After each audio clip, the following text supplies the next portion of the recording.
process of our learning. I know what we say for Herschel. You're supposed to finish the Shema. We're going to do Chaf Daled. We'll start 4 lines from the top. Kasha de Reb Meir de Reb Meir. Okay. We have a contradiction in 2 things that Reb Meir said. Did we learn this in Yeshiva? Okay. So what happened over here is if you make a sukkah and you use an animal for the wall, one of the walls is an animal. So Reb Meir says that Reb Meir says that it's not kosher. We had a machlokes why. Abaya said because we suspect that maybe it's going to die. And when it dies, then there's no wall left. The animal collapses. There's no wall. Okay. So, which means that why does Reb Meir say you can't use an animal? Because he's chayesh lamisa. He suspects that the animal is going to die. Then we had another statement from Reb Meir about a woman, if she can eat truma, do we suspect that her husband died, he's been away, or she sent the get, and you can't, we had a contradiction there, he sent the get, and you can't, the get is only going to be valid if a moment before he dies. So we said, Reb Meir, we said that according to that brisa, we said that she's considered divorced because maybe he died, or maybe he's about to die. So we said there's a contradiction over there. We said, don't worry, one's Reb Meir, one's Reb Yehuda, which means, first we said it one way and then we had to switch it backwards because it didn't fit. So Epoch, we said. Anyway, Reb Meir holds that Yechayesh Lamis in those 2 cases. The problem is that when someone takes, someone has a barrel that he needs to take truma from, Reb Meir said that you can designate the truma in your mind of where it's going to be, or maybe pronounces it. This is considered truma. 2 lug is considered truma. Another 10 lug is considered meiser. Another 9 lug is considered meiser sheni. And then he drinks. And came along with Rabbi Yehuda and says you can't say that. You have to actually separate it. And what was the machlokes about? That maybe he's going to be drinking the wine, and afterwards, it's before he separates the truma. In actuality, before he separates it, the barrel's going to burst. Now, Reb Meir said, don't worry about the barrel bursting. So it turns out Reb Meir's worried about someone dying, and he's not worried about a barrel bursting. It's a contradiction. Does he suspect today's worst case scenarios? Does he suspect that something is going to platz, right? Something's going to burst. The person of the barrel. So it's a kasha de Reb Meir de Reb Meir. So Amalach Reb Meir responds to that. Misa shchicha b'kias and shchicha. Death is more common than barrels bursting. After the masalei l'sheimer, barrels burst because of negligence. He put it in a spot where it was going to fall or get hit or something. But naturally, barrels should stay there.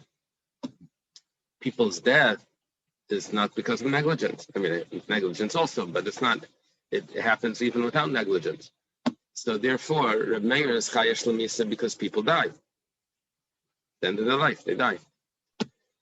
But barrels only burst because of negligence. So he's not chayesh to that. Why? Because maybe he gave it over to a guard, and he's going to be protected. Okay. Kasha de Rabbi Yehuda. Now we have a contradiction the other way. Rabbi Yehuda said that we're not chayesh lamisa, and we don't. This lady that was married can still eat truma, even though we don't know if her husband is still alive. We say, yeah, he's probably still alive. And when it comes to the barrel, Rabbi Yehuda said, nope, you can't you can't eat from this. You can't because maybe the barrel's going to burst. So he suspects it is going to burst, but he thinks people are going to live. So it's a contradiction in Rabbi Yehuda's words. The Gemara says, "Time with Rabbi Yehuda, lamisham dechayesh lebekiyas and night." It's not because, if you're correct in what you're saying, that the reason why Rabbi Yehuda says that you can't drink from this barrel until the truma is actually separated. If the reason for that is because maybe the barrel's going to burst and the kohen's never going to receive his truma, and you already drank from it, so then you're right. But that wasn't the reason for Rabbi Yehuda. Rabbi Yehuda had a different reason. Ella misham delesle breira. Rabbi Yehuda doesn't hold a breira. Okay, we've come across breira many times. You know where we are? We're on 24A in the middle. The concept of breira is that if I don't designate it specifically right now, later on when it does get designated, it goes back to retroactive to the time, to the original time, and I say that originally that's what was meant the whole time. So for example, by the truma, I say that there's going to be 2 lug in this that would be truma. 2 lug of this would be truma. Now I can already start to drink. Now maybe I drink some of the truma. You say no, because at the end, when I actually designate those 2 lugim that are left for truma, that's clear that originally what I was drinking here was not the truma. It's only the last 2 at the end. That's if I hold the breira. How does that works also by inheritance? When it actually gets divided at the end, we say that that was the original division for what are different things. So what's going to be over here? Rabbi Yehuda says he doesn't hold the breira. Rabbi Yehuda doesn't hold the breira. So when you designated it, you didn't do anything. Until it's actually separated, it's not considered. Yeah. Now, this is a machlekes rishonim. If you don't hold a breira, if you want to play it out, like what actually does happen when you said that, what really happens? So Rashi in Chulin says that if you don't hold a breira, then what actually happens is the truma is taken, but it's all mixed up in the whole thing. You can't drink it. Taisvis, on the other hand, says that actually no truma is taken, nothing happens at all. You can't drink it either. But it's a different, there's a difference there. According to Rashi, a kohen could drink it because the truma is taken and the kohen's like, if it's the good part, then fine. If it's the truma, he could eat that as well. If it's, according to Taisvis, a kohen can't drink it because the truma was never taken. On the other hand, according to Taisvis, I can go ahead and take truma again because truma was never taken.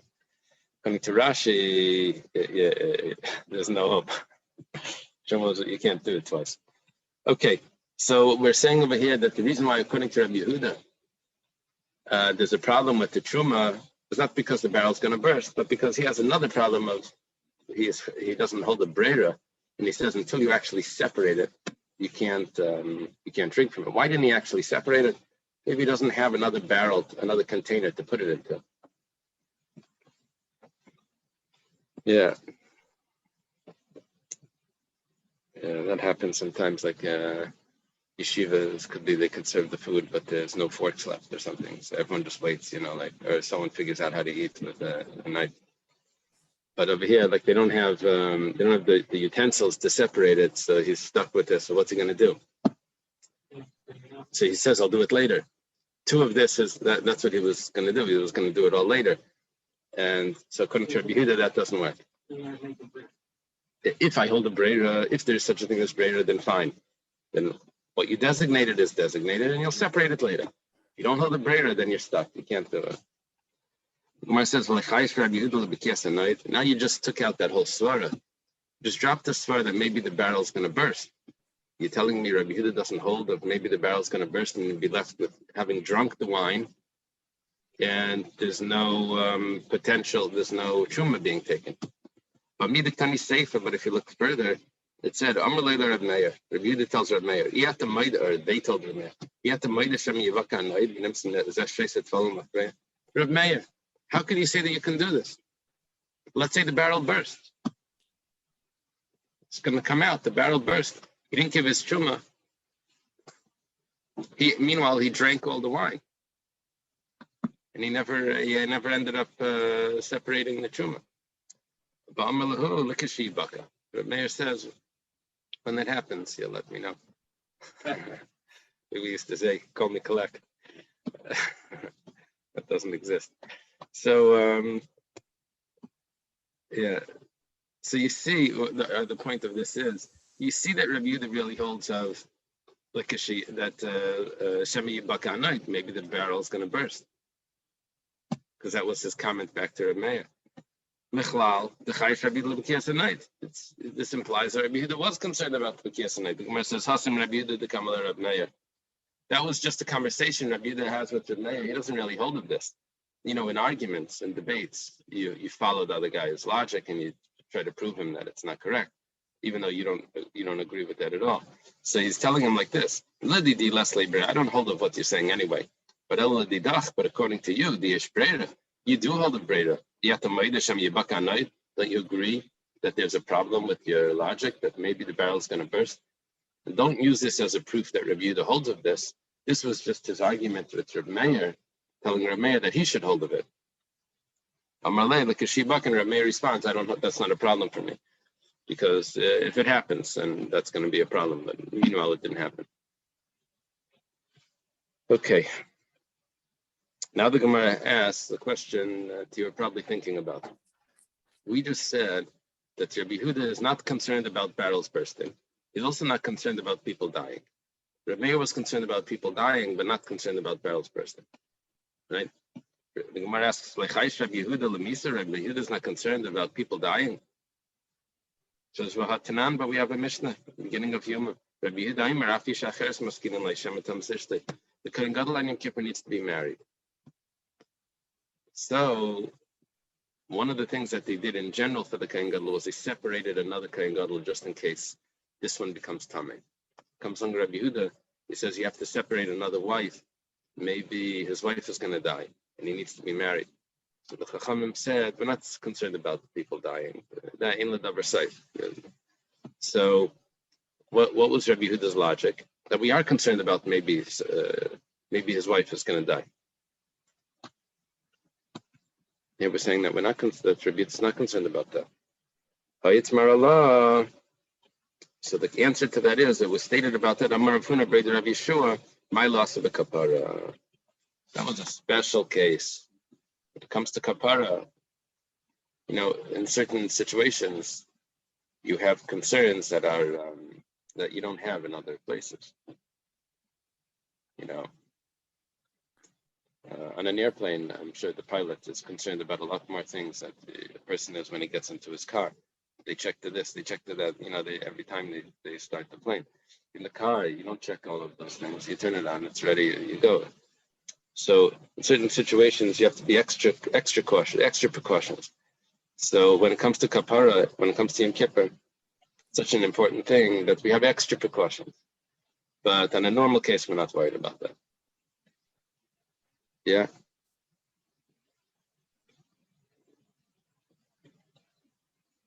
Okay.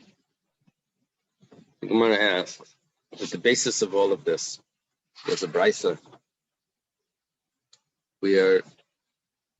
It said,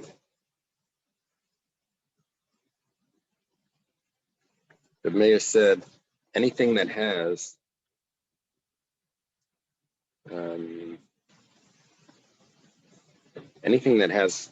life, anything that's alive, you can't use it for a wall for a sukkah, for a post on a mavoi, and you can't use it as a post for a well, pasei birais, around the well, where you can carry the water for the animals.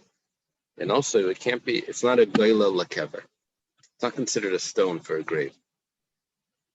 I don't mean the stone, the matzeva, I mean a grave cover. That they would put it into a cave, and they would put a boulder in front of it. So it's not, and that has a special tumah. So an animal can't be that grave cover. The Gemara asks, what was the reason for Reb Meir that said that you can't use an animal for those things? It was a machlekes Abaye and Reb Zera. Abaye said because maybe it's going to die. Reb Zera said maybe it's going to run away. Whatever the case is, midiraisa mechitzam alyo. Midiraisa, it's acceptable. It's actually a real wall. It's the Rabbanan who the Gazra. You can hear already it's a rabbinic decree. Shema. It's a rabbinic decree. Elamayat, if that's the case, Reb Meir Titim Mishum Gailo. What are you looking up? Reb Meir and Rabbi Yehuda, or yeah, Reb Meir and Rabbi Yehuda are students of Rabbi Akiva. Abaya and Reb Zera are around the time of Rabba and Rav Chisda. Abaya is a student and Reb Zera is a friend. And Rav Huna Breder of Yeshua that gave us this answer before is a student of Abaya. He's a friend of Rav Papa. Abaya and Rabba. Yeah. Okay, so now we're saying that why are we going to say that it's not considered a gravestone? Alama Tanan, why was it taught in the Mishnah? Rabbi Yehuda Mitame Mishum Gail, Rabbi Meir Matai. Rabbi Meir says that it's not a stone. 1 second. Midday Rai said this is a wall. The rabbis didn't want you to use it because maybe something's going to happen. So we tell you that you're not Yaitza Sukkah, it's not considered an Eir. But to tell me that it's Tahar, because the rabbis don't want you to use it, that's a huge lead from what it really is. What it really is that it should be Tameh. Okay. Elam Rav Acha Bar Yaakov. You want to know where Rav Acha Bar Yaakov is? There were two. It could be a student of Abaya as well, or around the time of Abaya.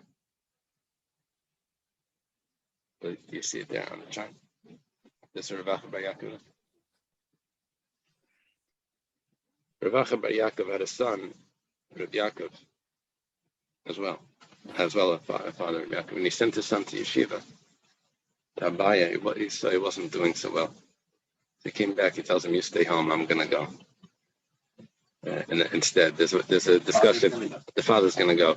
The father has to teach his son Torah, but if his son isn't doing so well, so he then puts his son in the business and he goes to learn. So he went to learn, and Abaya knew that he was a big tzaddik. So they had a problem with the demon in the shul.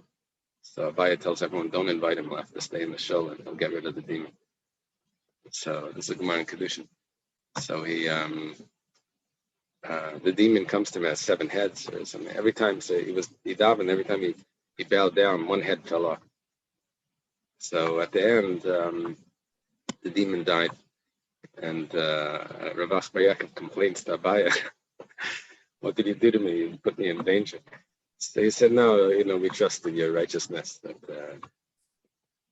Okay. Yeah, so that's my association, Rav Acha Bar Yaakov, with Abaya. So Amar Rav Acha Bar Yaakov, Kasav Rav Meir, Kol Mechitza She'emedes Beruach Eina Mechitza. This is a difficult word to translate. Any mechitza that stands by wind is not a mechitza. What is wind? What is ruach? I thought it meant right away spirit. How does the English say? By wind. Okay. Now there's the person, his breath. His breath is what's keeping him standing. So if there's breath there, that's his support. So then that's not considered a real wall. Or if it's an animal, it's not a real wall, because it's the breath of the animal that's keeping him there. If it's not man-made, the animal is not man-made. It's made by God. No, the reason why the animal is able to stand is because it's breathing. If the animal would stop breathing, then it would collapse. So what's the support of this mechitza? Breath. Rav Acha Bar Yaakov says breath is not considered a mechitza.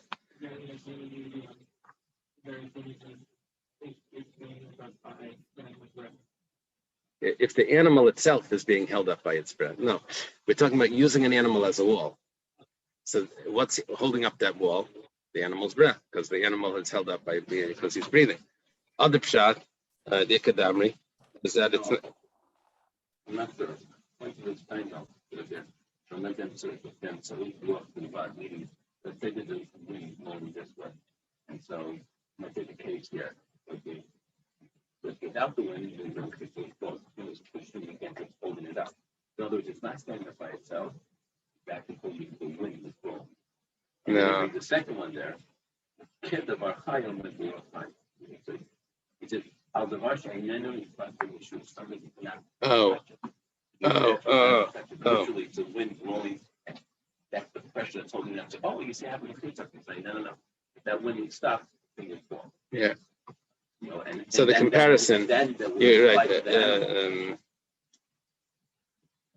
Yeah, Zalman, I'll answer your question.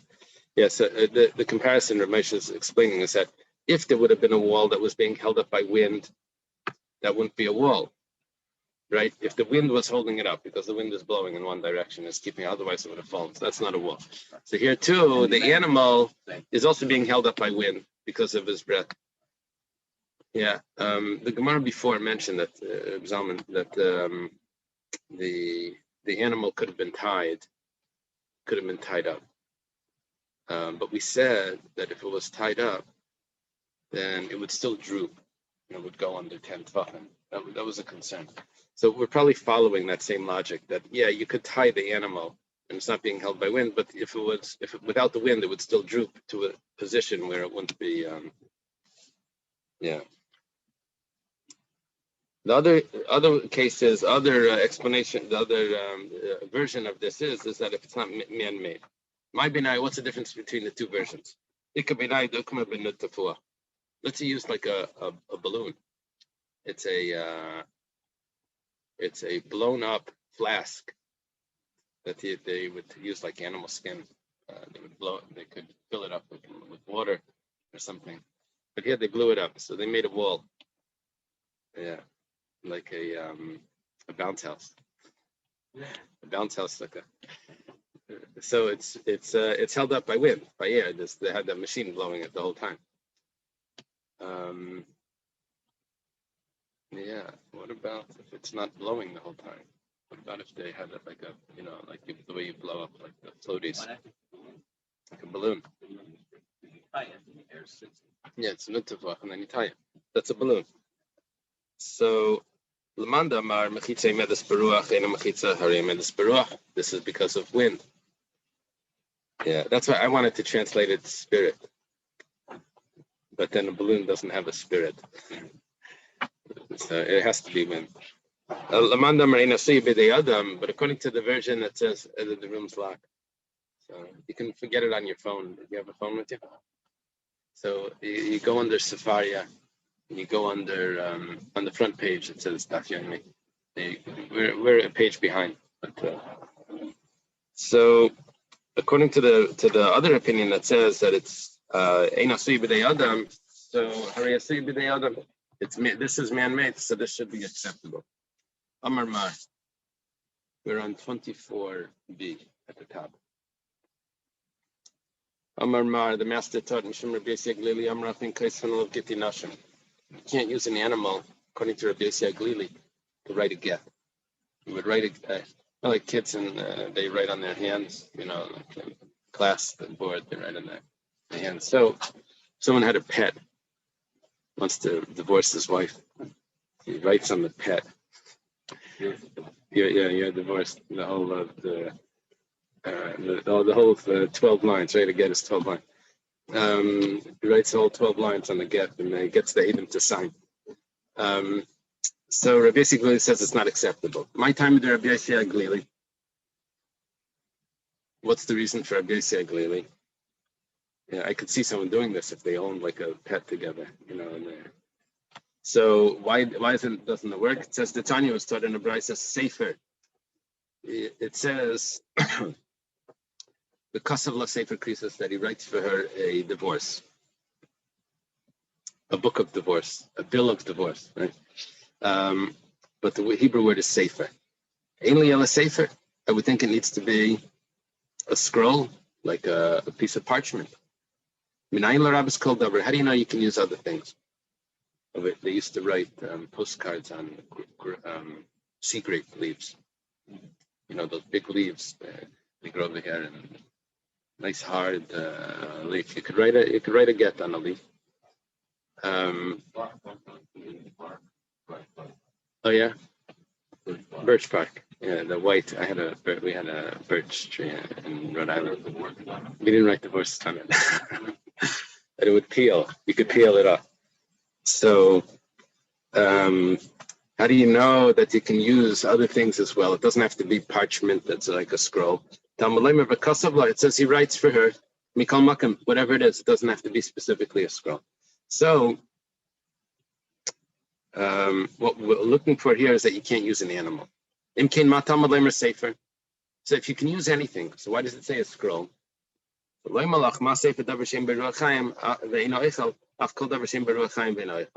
Just like the scroll doesn't eat, it's strange because it comes from an animal.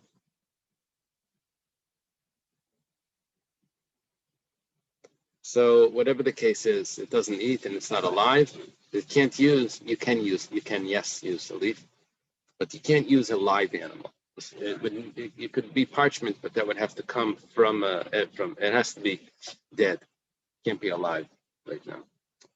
Okay, what do the Rabbanan do? The Rabbanan, they hold that you can use an animal. They argue with Rabbi Glili. You can use it as a document. Rabbanan ikasav b'sefer kedekamret, ikasav b'sefer kedekamret. If it would have said b'sefer in a scroll, then I would agree with you that it means it needs to be something like a scroll. But hashtadik sefer, now it doesn't say b'sefer in a scroll. It just says sefer, scroll. Now I shouldn't be translating it all. It just says sefer. L'sfir dvarim ba'almodasa. See, sefer could mean scroll. Could also mean story or like content. Sphira, the retelling, the accounting, recounting. It's the content. Sefer could also mean the content. Doesn't have to mean actual parchment. Rabbanan, okay. If the Rabbanan say there's no mention at all of using a scroll, Rabbi Yehuda says there is mention of using a scroll. This mention of using a scroll, how do you know that you have to use, that you're able to use other things? There's v'kasavla, that's an inclusion. According to the rabbis, that there was never any mention of a scroll because they translate the word sefer differently. So what is v'kasavla coming to tell you? To include other things? Everything was always included. Rabbanan hay v'kasavla maidarshi be. What do they do with that? It says, v'kasavla is teaching me that divorce is different than marriage. Marriage, you could marry a woman with money. You could also marry a woman with a document. Not the ksuba. The ksuba is not a marriage document. The ksuba is a monetary document that comes along with the marriage. But it's not a document that when you hand it to her, she's married. There is such a thing as a document of marriage where you would write in a document, when you hand it to her, she would be married. Just like the ring. The ring, which is money, which is value, is the marriage. So I could have thought that a divorce is the same way, just like a marriage. You could use a document, and you could also use money. It's the opposite of the marriage, right? Yeah. In the Besdin that I worked, Rav Besdin said that one time they made a divorce for a reform rabbi, a lady, and she was complaining that the divorce was very not spiritual. It was she would like to walk around backwards around her husband, and by the wedding they walked 7 times this way. She would like to walk that way with people holding candles. So it should be the opposite of the marriage. Anyway, no, the divorce is very halachic, very technical. It's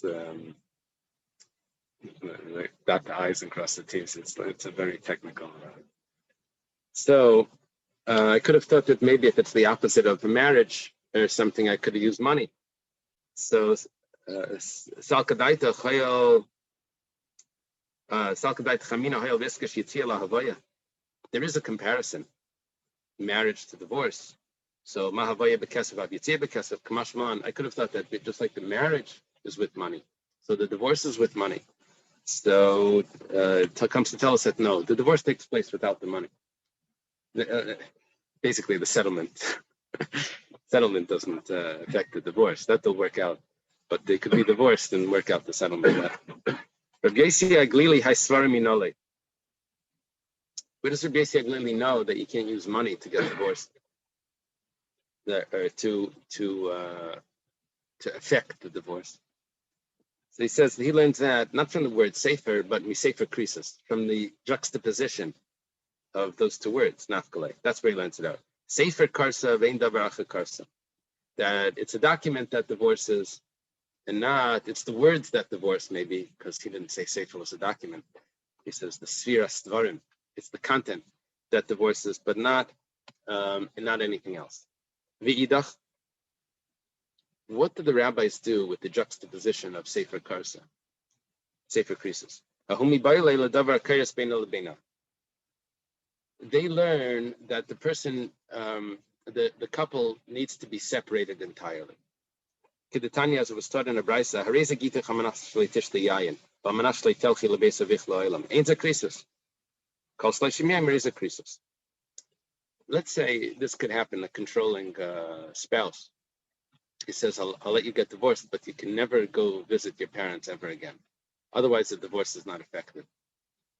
On condition that you never drink wine. Maybe she had an alcohol problem or something. You never drink wine again in your life. Now, the problem with that is that if she one time does, then the divorce becomes null. So her whole life, she's still attached to her whole life. She's still attached to her husband that she's divorced from, but she's still attached because one wrong move and she's back married. So that's an invalid divorce. However, if the husband says for 30 days you can't drink wine, for 30 days you can't visit your parents, so that after 30 days it's fine, and actually the divorce could probably take effect initially because you have a limited amount of time where she has to be careful, and then after that she's fully divorced. Okay, so that's what the rabbis will do with Sefer Karsa. She needs to be fully divorced. V'idach, where does Rabbi Yehuda know that from? He used Sefer Karsa to tell me that you don't use money. V'idach mikaris krisus nafka. He learns it from the word. It should say Sefer Kares. It says Sefer Krisus. That extra, like full word makes it that it has to be totally separated and not still attached. Kares means cut off, cut. V'idach, what did the Rabbanan do? It could have said kares. It says kares krisus leidarshi. That extra part of the word krisus, they don't learn from that anything, and that's why they're left with both agreeing to everything. The only thing that they're arguing about is if you can use a live animal. Okay.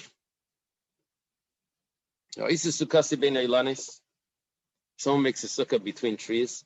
And the trees are the walls. The thicket, right? The branches of the trees are all connected, and they have this with like evergreen. They plant them close to each other, and you walk down. It's mamash wall, right? So the trees are the wall. Kshera, it's kosher. What do you put the schach on? You rest it somewhere on top of the tree. You find some branches that it can rest, and you put up supports, and you put the schach on it. Amar Rav Acha Bar Yaakov, yeah, Rav Acha Bar Yaakov the second time. Kol mechitza shein yechil lamed baruch mitzui ain't a mechitza. Any mechitza, this is a big jump in generations. Usually, right after a mishnah, you have earlier Amarayim. We're jumping down 4 generations. So he says any mechitza that's can't stand a normal wind is not a mechitza. You feel the problem coming. The trees blow in the wind, and if it blows, it's not mamish stationary, then it's not considered a wall. It's an Elon tree. So there's no live branches over the sukkah itself, no. And if there is, you'd have to work out the way we had to work it out before, how much shade. Yeah, well, I wasn't imagining a tree that was with a big canopy. I was imagining those thin trees that are like the evergreen trees. Yeah, I don't want to mention a certain holiday, secular.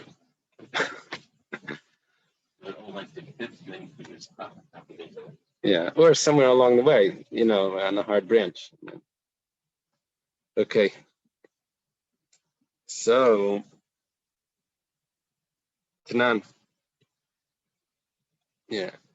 I have no clue where they got that tree from, but possibly they got it from a Mishnah like this.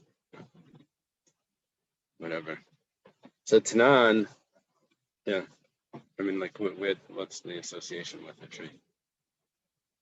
I don't know, but I don't know anything about the holidays. Okay, Tanan, we start in the Mishnah. Rav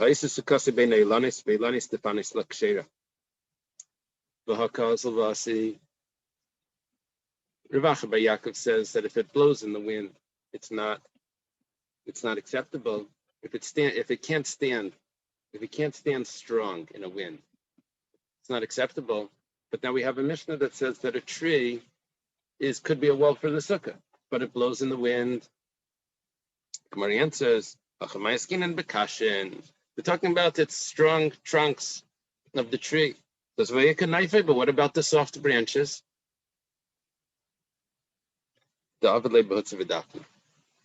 You wove the branches together in a way that they don't move. I guess you could take, I don't know if it's going to work with those evergreens. Knife or branches, no? Oh, really? So it's saying that part of the tree is a part of the uh-huh. So that's the major part. Oh.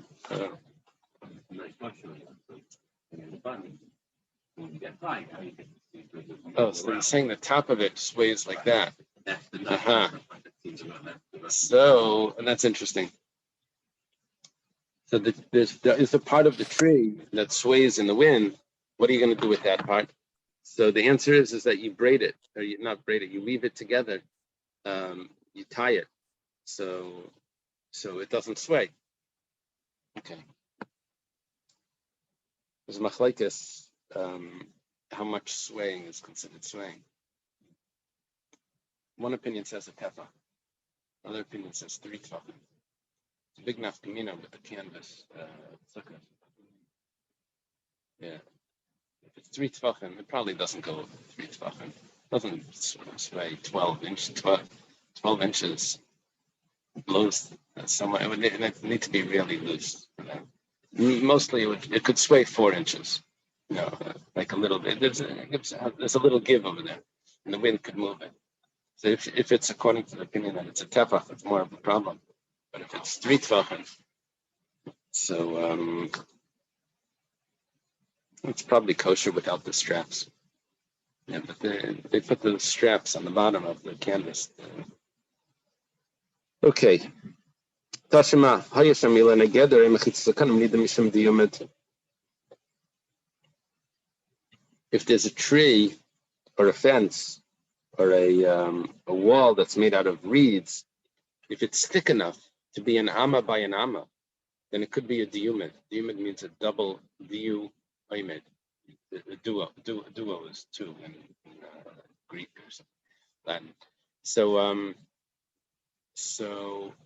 the problem is that what are you telling me that this could be that those corners around the well, if it's an amma by an amma, it could be the corner around the well to be able to carry there to get the water out. What are you telling me that you can use a tree, but the tree blows in the wind? So we're talking about the tree was tied, doesn't blow. Tashima, ilana mesach halaretz. Imein knife gvei menat shleishet tvachim metalchlan tachta. Amaya kazel vasi hasamnam david v'dafna. Okay, this is probably a different sort of tree. This I would imagine with like all these oak trees, the live oak, and then they come down.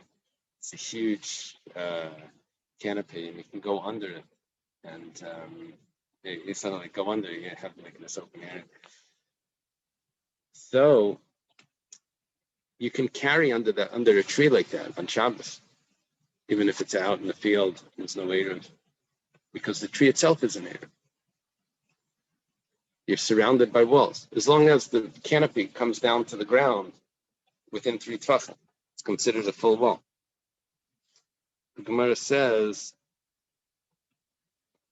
the Gemara asks, but 1 second, but what about the wind? Said, because we're talking about that it was tied in a way, the branches of the tree were tied in a way that the wind doesn't move it. Ihachi. If you actually had to do something to this tree. In order to be able to carry there, then the halacha of this tree should be slightly different than what it is. There's a rule that if a large park or a place of storage of wood, if it's larger than a base Sayim, a karfef it's called, then you can't really carry in there, even though it's surrounded, but it's not surrounded for living. And only if the walls were made for a home or for some sort of living area, dwelling area, then it's considered a real area.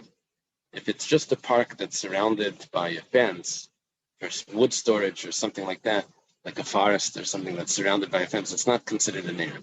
Now this tree, they said that if it would be a very large tree, what do they call those trees that keep growing? The roots, the banyan trees, would be very, very large, larger than a base of Sayim. So then you can't really carry in that area. But now we're saying that why not? You're tying it up for what purpose? You're tying up the branches, so you should be able to carry it because you want to live under there. So if you want to live under there, so then you should. You should be able to carry all over. Alama Amar Rav Huna Breder Rav Yeshua. What it means is, even if it's larger than a base of Sayim, Netaltal Bekula means even no matter how large it is. Alama Amar Rav Huna Breder Rav Yeshua. Why did Rav Huna Breder Rav Yeshua say in Metaltum by Yellow base of Sayim they can only carry under a tree that's up to a base of Sayim? So the Gemara answers Mishum Davi Dir Shetashmish Lavir. V'chol Dir Shetashmish Lavir in Metaltum by Yellow base of Sayim. You're dwelling in it not because you want to be in it. You're dwelling in it because you want to be able to look out to see what's going on outside. You're probably a guard for the area, and you just put things under the tree. You put you're inside this tree and under the canopy because you want to be able to see what's going on outside. Yeah, you're guarding the fields. It's not considered a dira.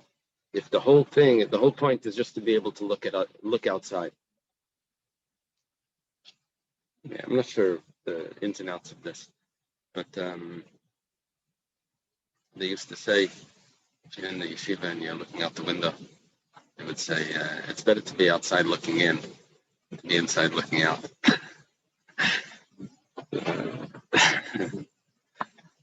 So here, he's inside the house, but he's under the tree, but he's looking out. They're saying you're not considered living there. You're looking out, it's not considered a real dwelling. Okay. Tashima. Shavas Betel Shugvay Asara. V'humi Arba Ames HaBeis HaSayim. V'chein Beneka Shu Amak Asara.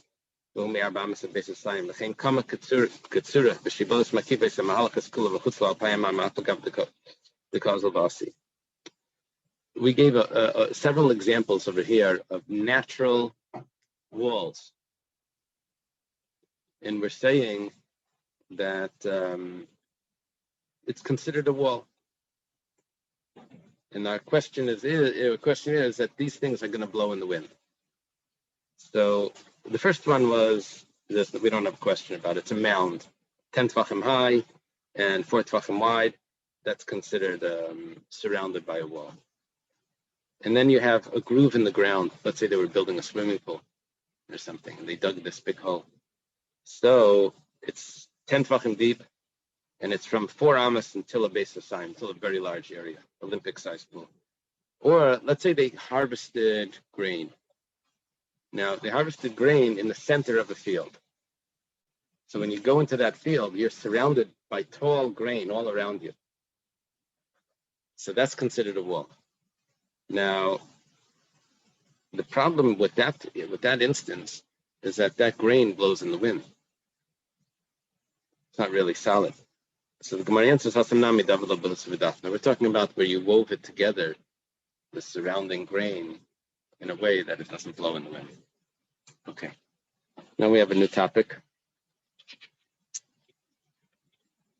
This is a Gemara in Brachos as well. We've mentioned this topic before.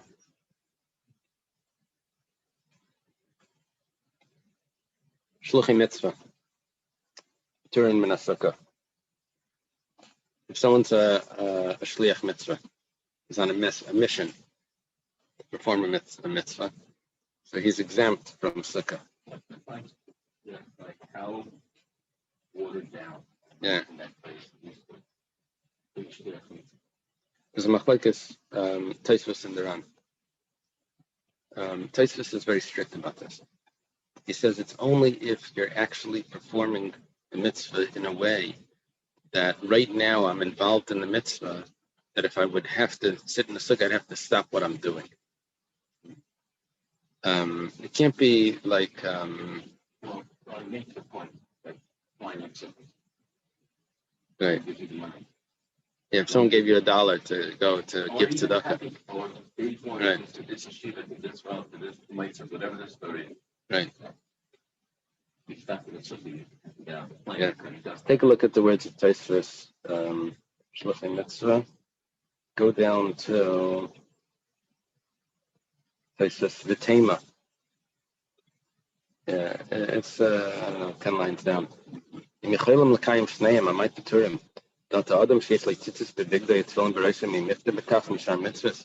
Yeah. So he concludes at the end. If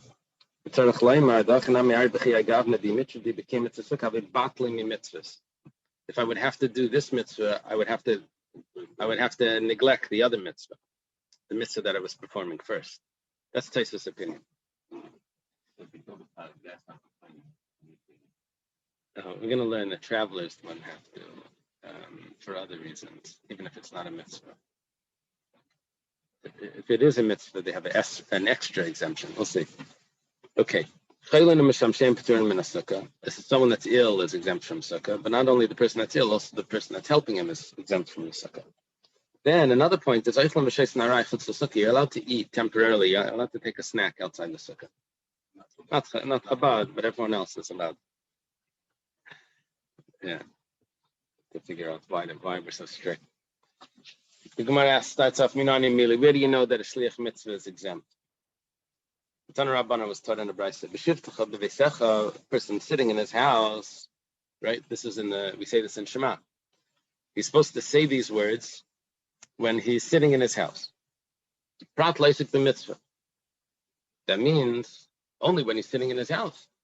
It's to the exclusion of when he's involved in something very important. In the mitzvah, he doesn't have to recite Shema. When he's on the road, he has to recite Shema. Prat lechasen. Not a chasen. Yeah, Mikanamr from here we said you see, a chasen is not actually performing a mitzvah. The mitzvah of the chasen is to consummate the marriage. He's not doing the mitzvah this second. He's just has to do it this evening. So, but he's concerned about it. So his mind is preoccupied. So we say that even though he's not performing the mitzvah right now, but because he's preoccupied with thoughts about the mitzvah, so he's actually exempt from reciting Shema. Now, the Gemara in Brachas has this exactly the opposite. It says, "B'shivtecha b'veisecha prat l'chasen, v'lechtcha v'derech prat la'isik b'mitzvah." Has it the other way. In a way, it fits a little better. V'lechtcha v'derech. Yes, we'll see in the Gemara. Let's see it. You'll see how it works. My mashma. Where do you see that this is really an exemption? Amar Avuna kederech. It says kederech, like the road. Ma derech rishos, afkol rishos. Just like when you're going on a trip, you're going for your own pleasure. So only for your own when you're involved in your own personal things. So that's when you're chayiv to recite Shema, just like a derech. I'm going on a vacation. With it excludes this fellow. He's involved in a mitzvah. He doesn't have to recite the Shema. Where it says what? There's only one type of trip. Mila yaskina the kazal dvar mitzvah. How do you know derech means that he's going on vacation? Maybe derech means he's going to do a mitzvah, and it says he has to recite the Shema. V'kam rachman alikri. It's exactly the opposite. Imkein leimakra b'sheves uveleches. Yeah, that's why it's good to have a little diktat. B'sheves means in the sitting, v'leches in the going, shiftecha, my b'shiftecha in your sitting, v'lechtecha in your going, v'leches didachu the mechayvs. It's only with your own personal going. V'leches the mitzvah p'tira, but if it's with the going of a mitzvah, it's not b'lechtecha. It's not your going. It's your going sounds like you're going for your own personal reasons. So if you're involved in a mitzvah, then you're going to be exempt.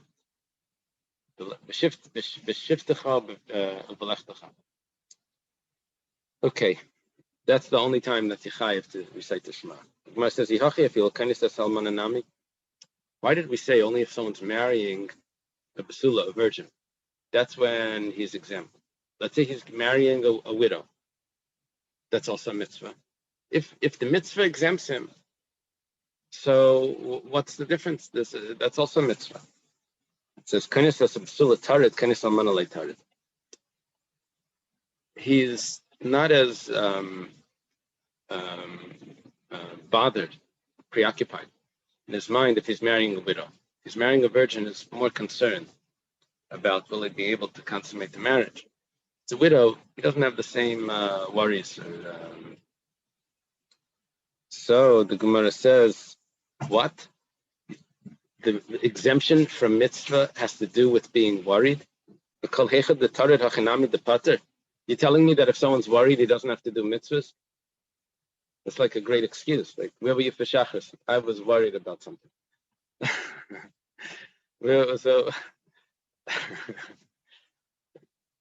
So Elamiata, what are you going to say? Someone's boat sunk. He doesn't have to do mitzvahs because he's like really bothered that the boat sunk. You say maybe Efshataka, maybe it's really exempt. Ravada Barzavda says the name of Rav.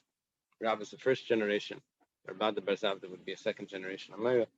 Says Avel Chayav b'chala mitzvahs hamurs b'Torah chutz min atfilin she'nemer ben pe'er.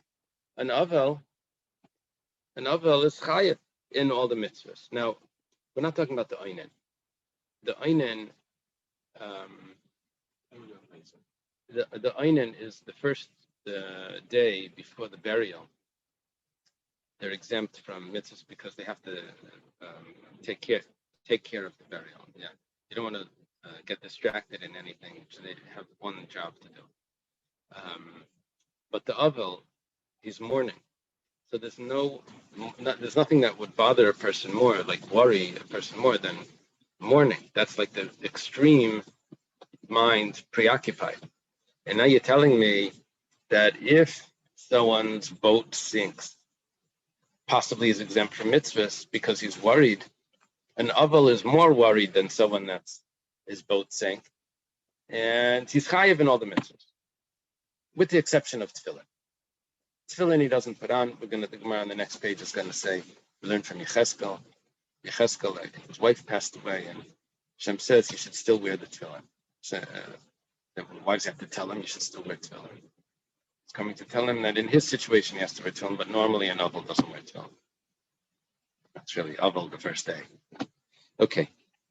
The Gemara answers. The mitzvah, you can't compare. There's a worry about a mitzvah, which that's when someone's marrying a basula, and there's worried about rishus. Rishus means voluntary worry. In other words, you're doing this to yourself. You don't have to. Va'isik b'mitzvah. Okay, what's the pshat in this? What we're saying is that an avel has laws that he has to keep, and those laws are that he can't wear shoes, and he can't wash, and he can't put on ointments. That's out of respect for the deceased. How much is going on in his mind, and how worried he is, and how the mourning affects him. That's all his own personal preference. That's his own personal decisions. There's no law that tells you you have to be worried. There's laws on behaviors. Yeah.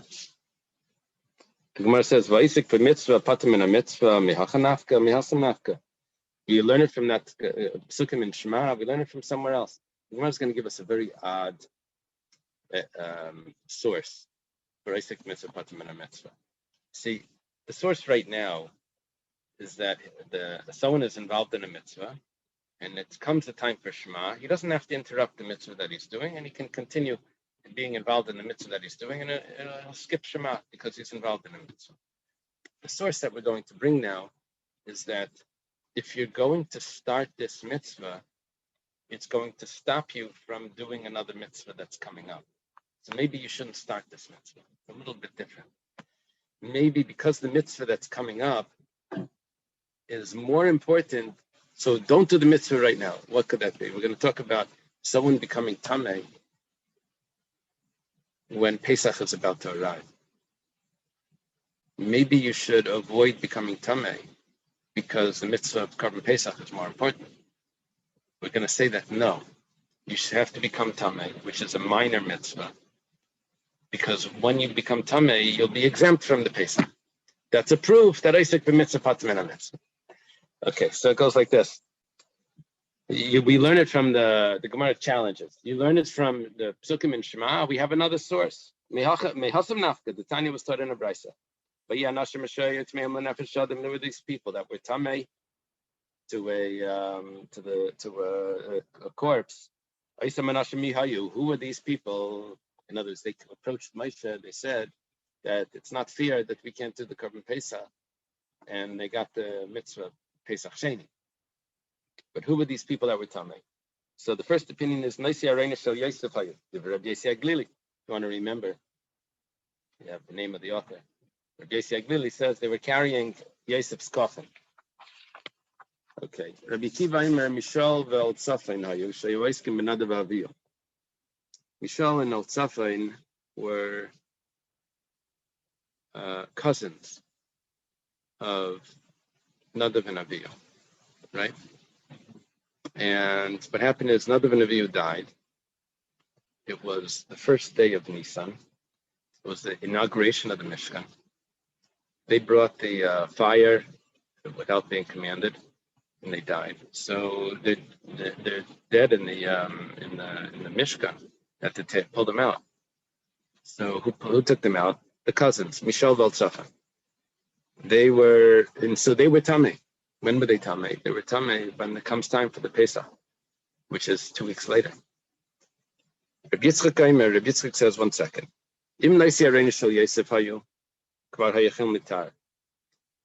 When was the last time they carried the coffin? The last time they traveled?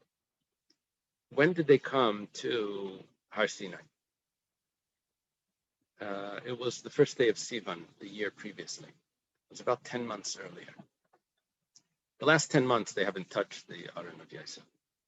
Because what happened was they came to Har Sinai, they got the Torah, they did the Egel, they had to build a Mishkan. And the Mishkan was built by Nisan. It was Pesach, and I think they traveled. So, but they haven't touched it. They could have become purified. They didn't have the Paraduma. They did have the Paraduma because the first day of Nisan they already had the Paraduma. It would take 7 days. They prepared a Paraduma, would have been sprinkled, and they would have been pure by Pesach. And if it was Mishal al Tzafan that were tamei because of Nadav and Avihu, the same story. It was a relative that passed away, not the Mishal al Tzafan, and it's not the carriers of Yosef. It was regular people that they had a meis mitzvah. Now, meis mitzvah doesn't literally mean someone died without relatives, and it's talking about a person that someone passed away, a close relative. And he went to bury because it's a mitzvah to become tamei to a close relative. Shechal Shvi Shalem Lias Berev Pesach. And the 7th day of their purification was an Erev Pesach. Shenemar V'la Yuchlu Laseis HaPesach B'yayim Hahu. On that day they couldn't. Yeah, they missed it by a day, by a few hours. B'yayim Hahu Nichelim Laseis. Halamachri Nichelim Laseis. They could have done it the following day because it would have been already the 8th day the next day. This is the opinion we had in Masechtas Pesachim. Could you get the Korban Pesach shechted for you if you'll be able to eat it that night? We're following the opinion that holds that if you were tamei on the Erev Pesach, you can't get it shechted for you even though you'll be pure that night. So we're left with a question. What are you telling me that you learned that Isaac b'mitzvah patim and emes you learned from the psukim in Kriya Shema? We have another source over here that people became tamei, even though it's going to affect their ability to bring a korban Pesach. That means, why were they allowed to do that? They should have not become tamei because the korban Pesach was more important. The answer is no, the korban Pesach is not more important, because when you start the mitzvah, you have a valid exemption from performing the korban Pesach. Isaac b'mitzvah pater min mitzvah. The Gemara says tzricha. I need both sources. The Yashmin and Hassam, if it would only tell me over there, Mishum Blaimatas Manchi with the Pesach, it's a big difference. Over there, you know why I started the mitzvah? Because I didn't have the obligation of korban Pesach yet. Aval Hacha the Matas Man Kriya Shema, but now that I have the obligation for Shema, Imalai, I would say that he can't perform the mitzvah now. You should recite the Shema. So tzricha. You have to tell me that even at the time of Kriya Shema, I still am exempt. Over there, at the time of Pesach, I'm automatically exempt. I started it at a permitted time, and I become automatically exempt later. The Yashmin and Hachif would just tell me by Kriya Shema, Mishum Delek Karis. I would say that Kriya Shema there's no Karis. Aval Hasan de Karis, Emalai. Over there, maybe this Karis, I would say that you don't go to the funeral, that you should be prepared for the korban Pesach. So Tzricha has to tell me that over there you do go to the funeral, and the person will be tamei, but that's a valid excuse because Isaac b'mitzvah is patim in a mitzvah. Let's do one more. Kufa. Amar Abba Bar Zavda. Abba Bar Zavda says Amar Rav in the name of Rav. You can have a few statements from him. Aval chayiv b'chol mitzvahs amurs pater chutz mitfilin shreinemer ben pe'er. And Aval is chayiv in all the mitzvahs that it says in the Torah except for tefillin, because tefillin is called pe'er. Now, I guess the simple shot is, pe'er, it's a crown. I would have thought that he's an aval, he shouldn't be wearing a crown. Because the Eberste told Yecheskel, pe'er chachava shalecha, it's exactly just the opposite. Pe'er chachava shalecha, that you should wear the crown.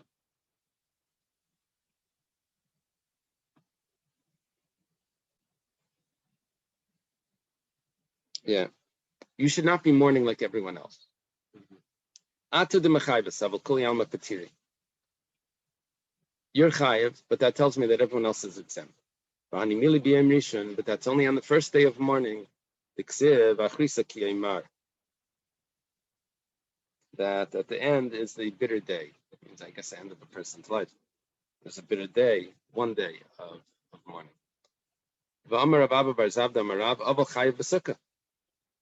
Aval is chayiv in Sukkah. The Gemara says pshita. Well, it's chayiv in all mitzvahs, Sukkah as well. It says Sukkah. I have another rule that if someone is mitzvah, what would a case of mitzvah be? It's too hot, it's too cold, it's smelly, there's insects or something. He's actually exempt from Sukkah. So I could have thought that this person is also in pain. He's mitzvah. So hani mili tzara de memela. That's tsar that comes from the sukkah automatically. When you go into the sukkah, you feel the tsar. This avel, he's not getting pain from the sukkah. He is getting pain because he's in pain. So if he wants to settle his mind, let us settle his mind. But that has nothing to do with the sukkah. So therefore, he's still chayiv in sukkah. Okay, let's leave it over here. Thank you. Good day, everyone.